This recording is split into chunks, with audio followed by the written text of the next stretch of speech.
आज सोसाइटी के अंदर एक महिला है, महिला होने के नाते हमें रोज़ कुछ ना कुछ झेलना पड़ता है। हमारे कैरेक्टर पे भी बात होती है, क्योंकि सबसे इजी गोइंग चीज़ है कि आप किसी महिला के कैरेक्टर पे बात करिए। फिर बहुत सारे ऐसे लोग हैं जो मतलब आपको ऐसा लगेगा कि नहीं ये बहुत ही महिलाओं की जैसी है, बट ऐसा नहीं होता, क्योंकि सोसाइटी का पार्ट है। और हम जिस पॉलिटिक्स में हैं वहाँ पार्टी से ज़्यादा हम सोसाइटी के अंदर काम कर रहे हैं, तो हमें फेस तो करना पड़ता है। लेकिन जो मैं जेल गई या जो मेरा स्वभाव है, उसके कारण मुझे किसी ने कभी कम नहीं आंका।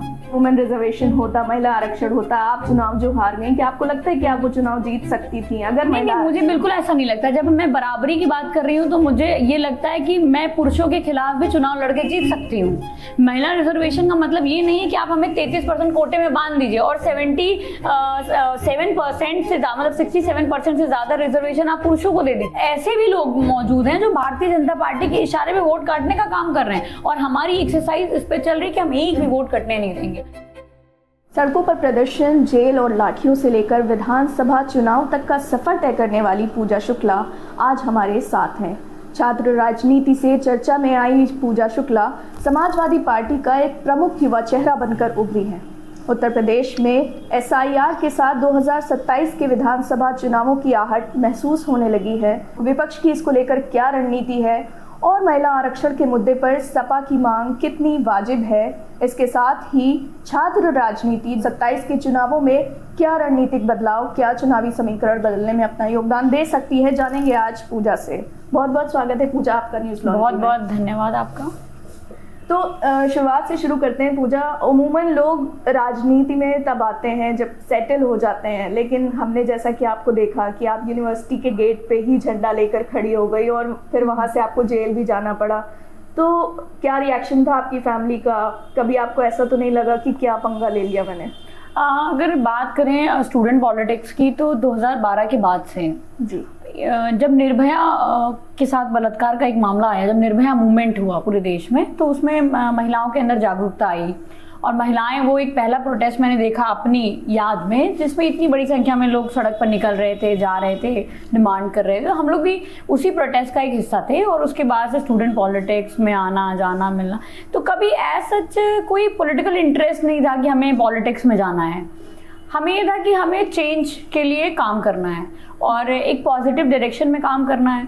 फिर उसके बाद धीरे धीरे यूनिवर्सिटी में एडमिशन हुआ, यूनिवर्सिटी में आना जाना, फिर धीरे धीरे उन्हीं सब चीज़ों को देखते हुए और लड़ते लड़ते तमाम मुद्दों पे हम लोग ने काम किया। अच्छा, जो 12 का दौर था वो था अखिलेश यादव जी की गवर्नमेंट थी तब, तो इस तरह का हमें कभी फेस नहीं करना पड़ा चैलेंज कि मुकदमे लिख दिए जाएं, जेल में डाल दिया जाए, या अगर आप कोई वाजिब बात कर रहे हैं तो सरकार सुनती थी और उस पर एक चेंज के लिए काम करती थी। जैसे हमारे लखनऊ यूनिवर्सिटी में तमाम कई बार 100 करोड़ तक यूनिवर्सिटी को अखिलेश यादव जी की सरकार में दिया गया ताकि यूनिवर्सिटी अच्छी हो सके।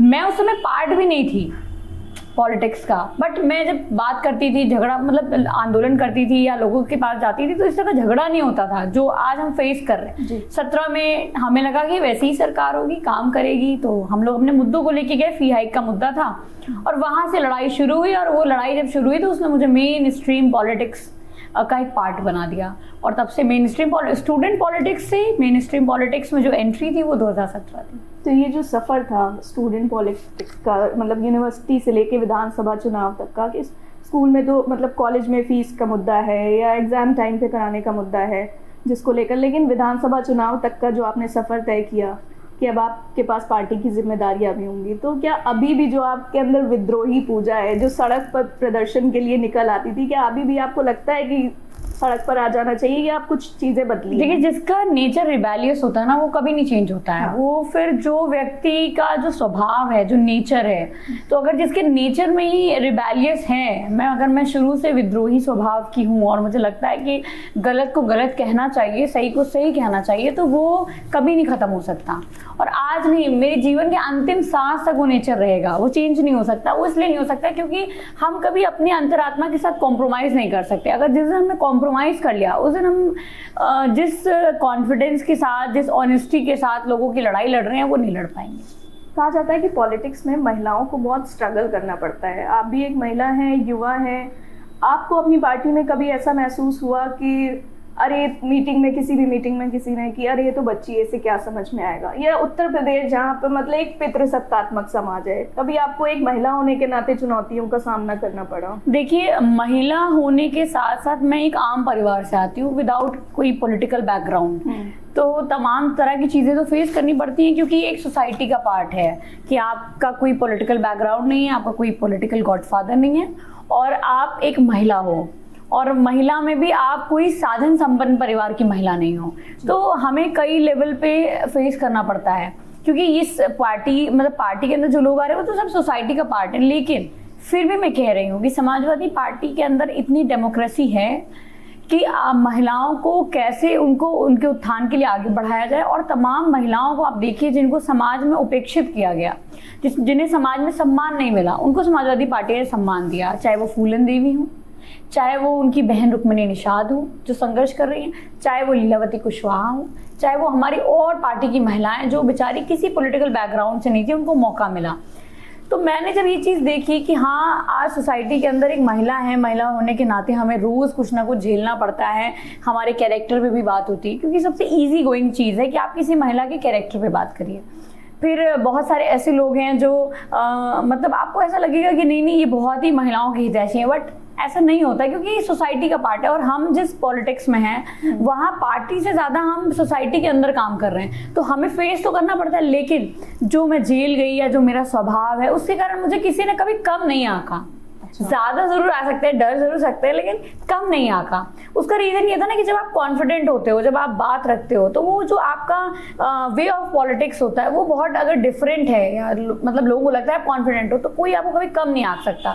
दूसरी बात ये कि अब जिनके अंदर ईश्वर द्वेष है, मतलब जो नहीं ही स्वीकार करना चाहते, उनको तो आप स्वीकार भी नहीं करा सकते हो। तो एक महिला होने के नाते नो डाउट बहुत संघर्ष है, चाहे वो पत्रकारिता में हो, चाहे वो पॉलिटिक्स में हो, चाहे वो डॉक्टर हो, चाहे वो टीचर हो। हम जब सड़क पर निकलते हैं तो हम एक महिला होते हैं, तो हम एक ऑब्जेक्टिव की तरह डिफाइन किए जाते हैं सोसाइटी के अंदर।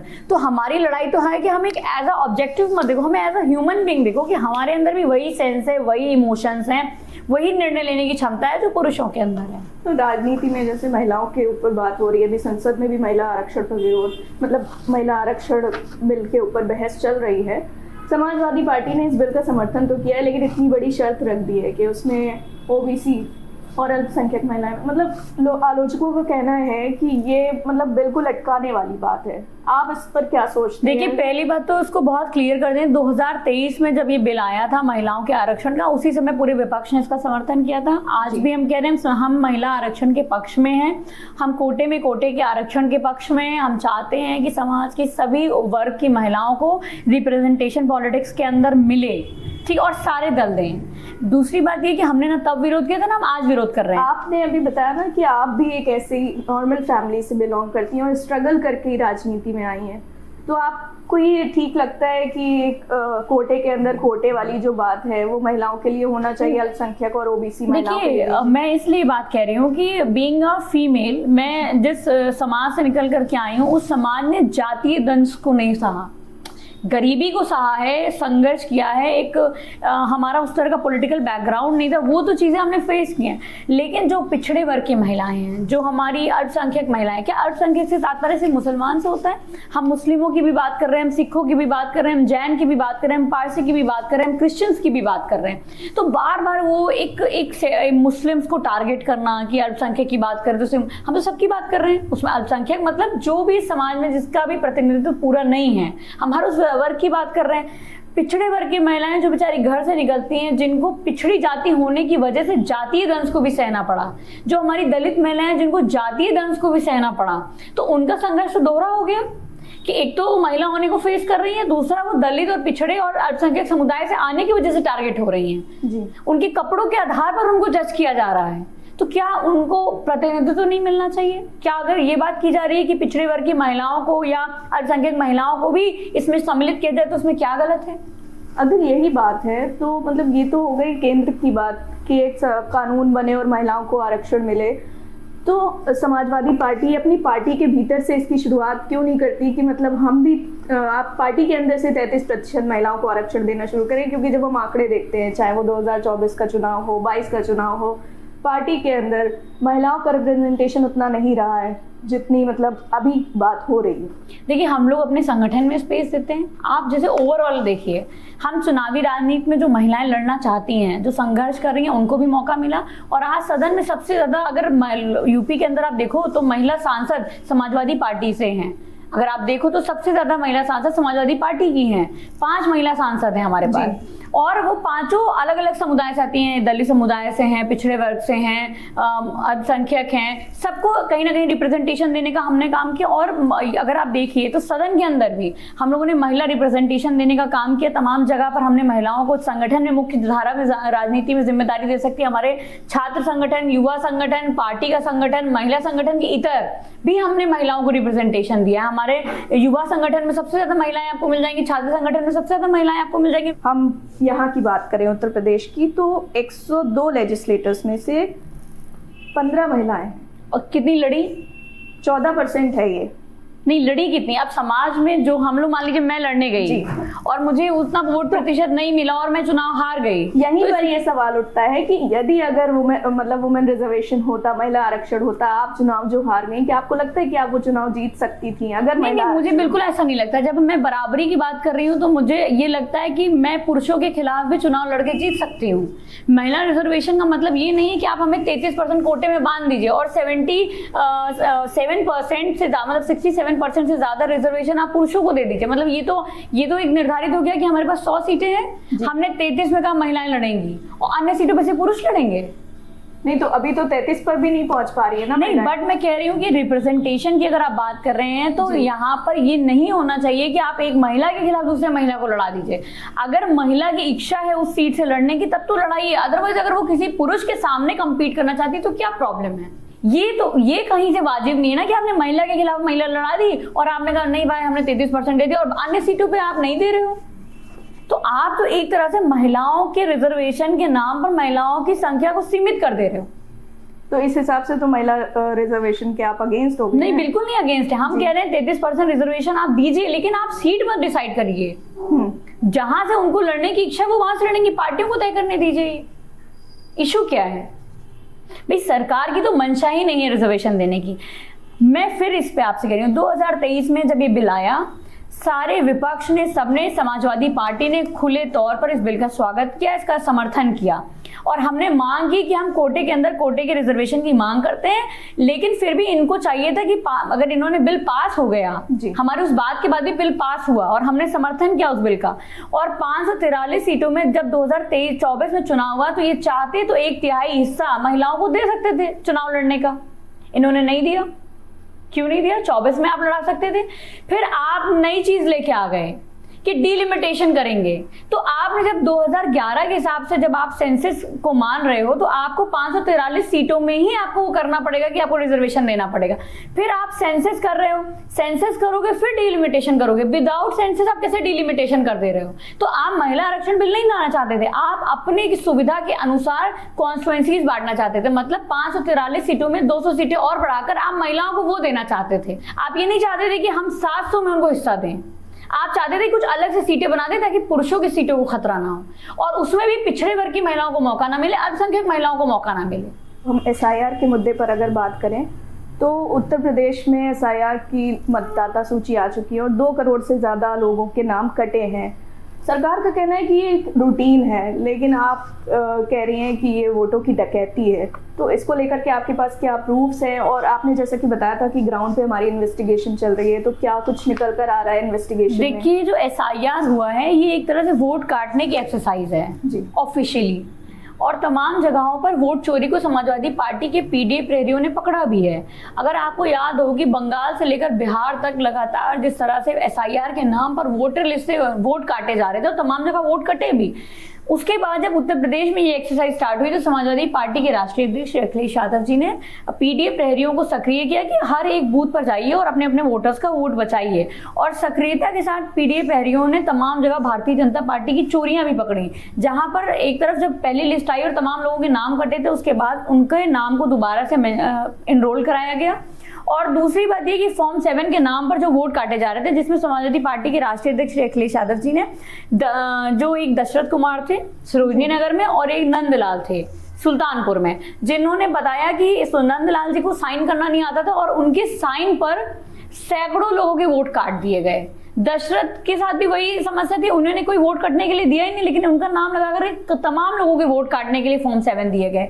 या कह सकते हैं कि हमारे खुद के नगर अध्यक्ष के नाम पर कन्नौज के अंदर ऐसा हुआ।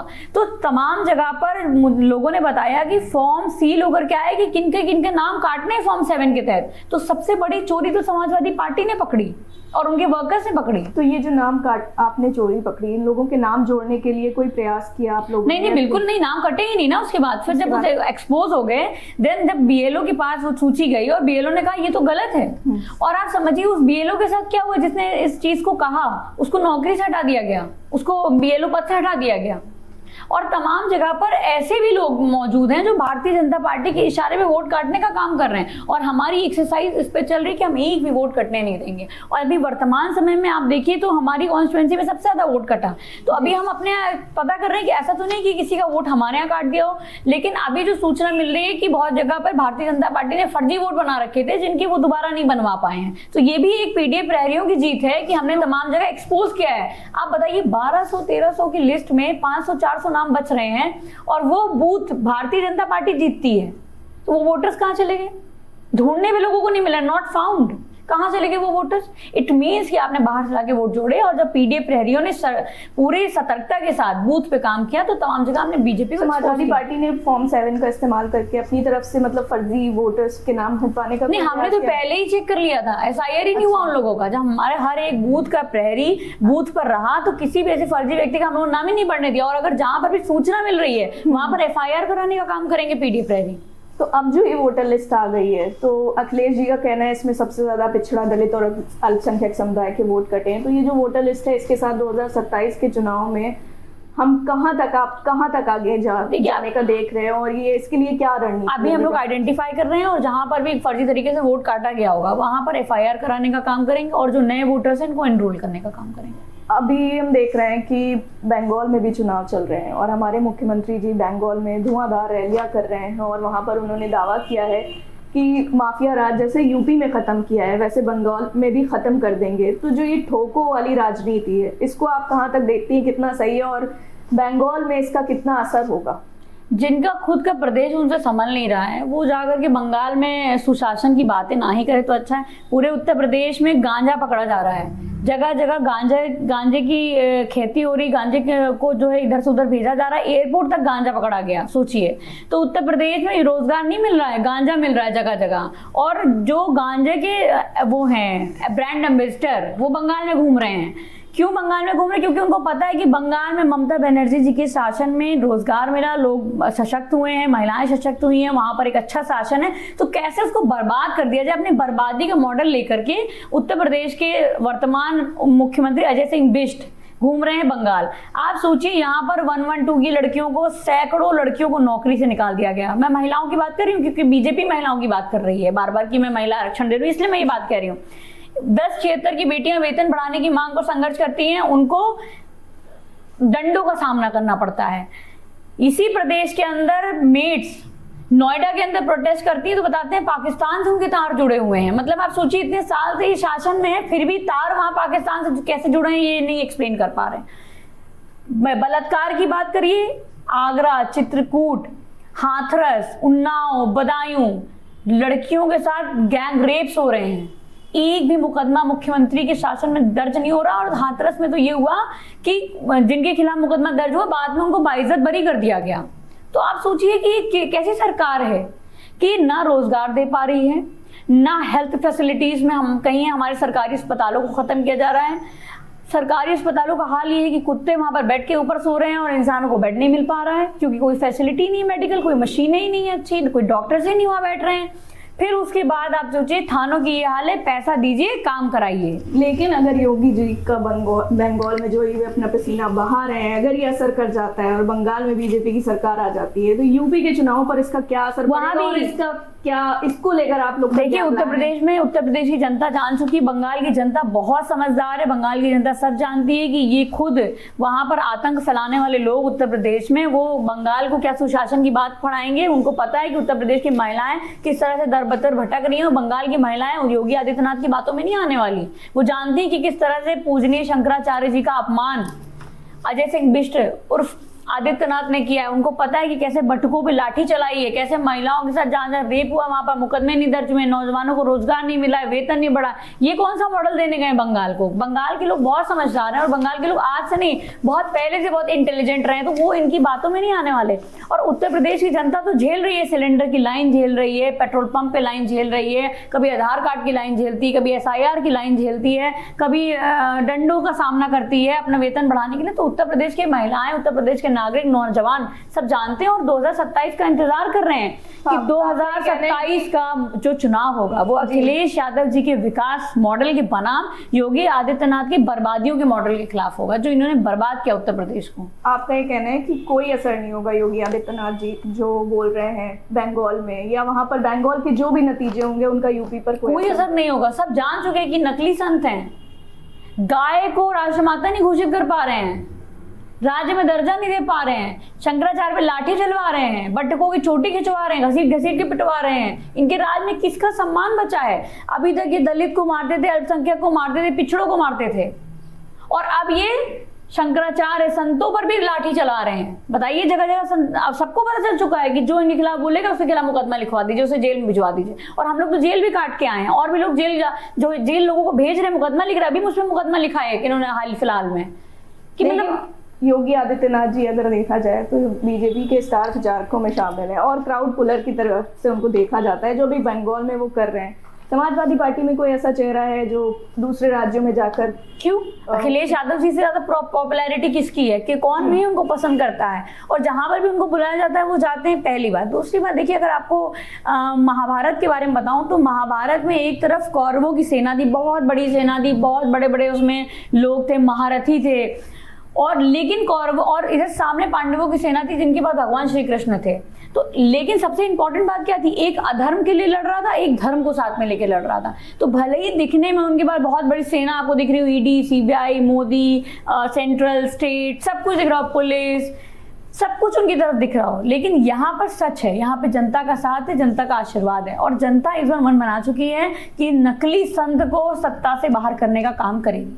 तो जो इनकी हिंदुत्व की राजनीति है, इन्होंने बंगाल में भी ये बात कही कि ममता बनर्जी जो है वो हिंदुत्व के खिलाफ है, तो यहाँ पर यूपी में भी समाजवादी पार्टी अल्पसंख्यक, दलित और पिछड़ा वर्ग की बात करते हैं। तो ये जो हिंदुत्व की राजनीति योगी आदित्यनाथ की, आपको नहीं लगता कि यूपी में असर? ये पहली बात तो हिंदुत्व की इसको राजनीति ही नहीं कहना चाहिए। ये जो राजनीति नफरत की राजनीति है, ये बांटने की राजनीति है। और क्या पिछड़े हिंदू नहीं है? क्या दलित हिंदू नहीं है?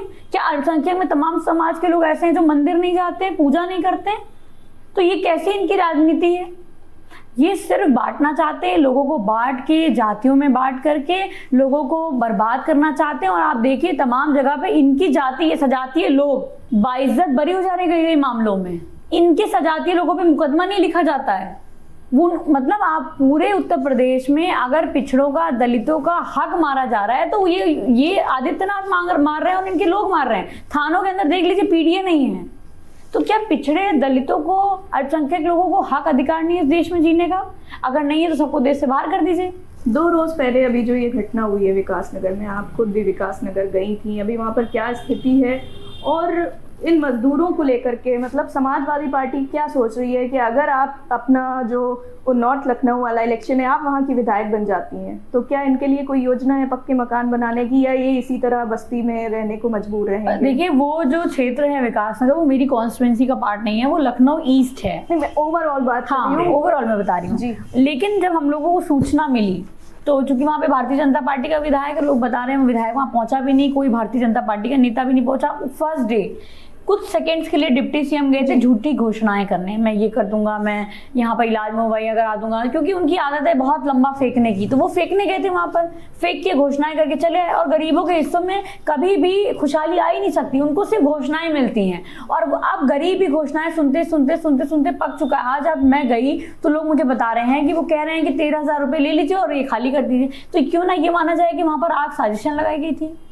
अगर वो वहां पर 13,000 रुपए लेकर के वो खाली कर दीजिए जगह ना, हाँ खाली कर दीजिए जगह। अच्छा। और उनका लाखों का सामान जल गया। क्या सरकार ने उनके लिए कोई सुविधाएं की? जगह जगह शौचालय की बात करती सरकार, एक शौचालय की व्यवस्था नहीं है वहां पर।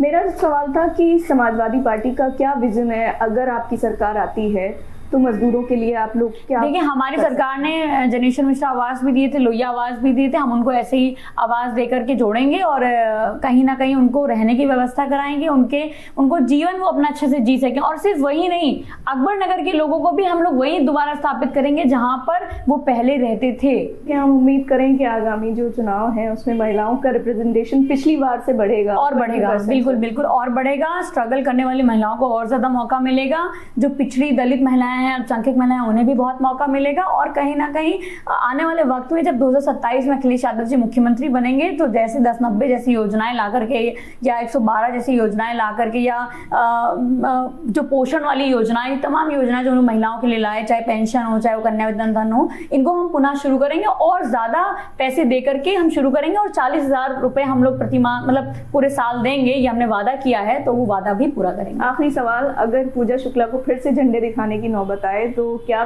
फिर आप झंडे दिखाएंगी या अब रास्ता बदल गया है? नहीं, मेरा तो स्वभाव यही है कि मैं विरोध करूंगी, लेकिन मुझे पूरा भरोसा है कि 2027 में हमारी सरकार बनेगी और हम लोग पॉलिसी मेकिंग में होंगे। चलिए, best of luck for that. Thank you so much. आपने इतना कीमती वक्त अपना निकाल के हमें दिया। Thank you so much. पत्रकारिता का नासूर बन चुके विज्ञापन के मॉडल को खारिज करके खबरों की इस दुनिया को बदलिए ताकि पत्रकारिता आपके लिए जवाबदेह बने। newslaundry.com/subscription पर क्लिक कीजिए और अपने मन मुताबिक पेमेंट का विकल्प चुनिए, क्योंकि हमारे सब्सक्राइबर्स का नारा है, मेरे खर्च पर आजाद हैं खबरें।